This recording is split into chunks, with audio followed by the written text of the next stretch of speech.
저희 이모가 지금 갱년기라고 되게 많이 얘기를 하세요. 아, 이모 그래?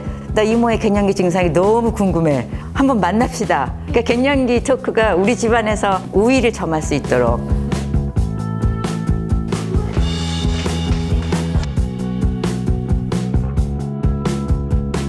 사실 갱년기가 자주 말하는 초경이라든가 월경 못지않게 혹은 어쩌면 더 중요할 수도 있는데 너무나 여기에 대해서 이야기가 되어오지 않았구나 하는 생각을 한 건 거죠. 엄마가 뭐 여기저기 아프다 그러고 감정 기복이 들쑥날쑥하고 했을 때 엄마니까 저렇지 뭐 엄마가 나이가 들었으니까 그렇지 혹은 아 저렇게까지 해야 돼 라는 생각을 했던 기억이 나거든요. 사람들이 자신의 증상이 나타나기 시작을 했을 때 이게 갱년기 증상인가?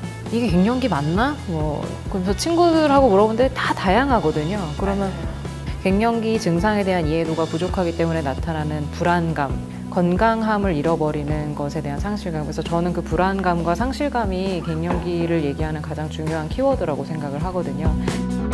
저 같으면은 주변에서 갱년기 증상을 호소하는 분들이 계실 때 단 한마디로 그 갱년기 증상이야 라고 하는 거는 또 나이 든 사람들이 병원 갔을 때 아 그건 노화 증상입니다 라고 하는 거랑 똑같은 절망감을 주거든요.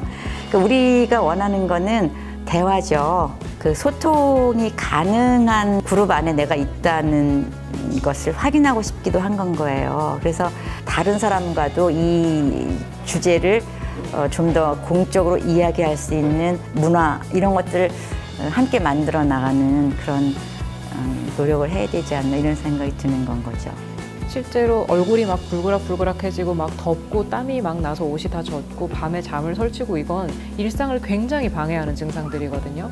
이 증상들은 확실히 호르몬 대체요법에 의해서 굉장한 도움을 받으실 수가 있어요. 그래서 갱년기와 관련된 것을 전문으로 다루는 병원들이 요새는 좀 많아지고 있어요. 그리고 또 하나는 뭐 실제로 알려져 있는 여러 가지 건강보조식품들이 있는데 콩으로 만든 뭐 건강보조식품이라던가 달맞이씨 네, 석류라든지 이런 것들을 뭐 이모에게 선물을 한다던가 그런 것도 사실은 좋은 방법이죠.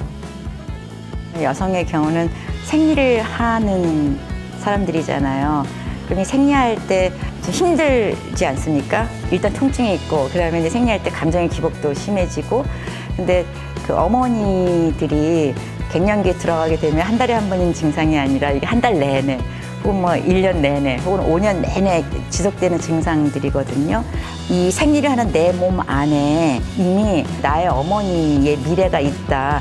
이 생애 전체를 통합적으로 바라보는 이 시각 이런 게 그 어머니 세대에 좀 더 가까이 다가갈 수 있는 그런 관점이 아닌가 생각이 듭니다.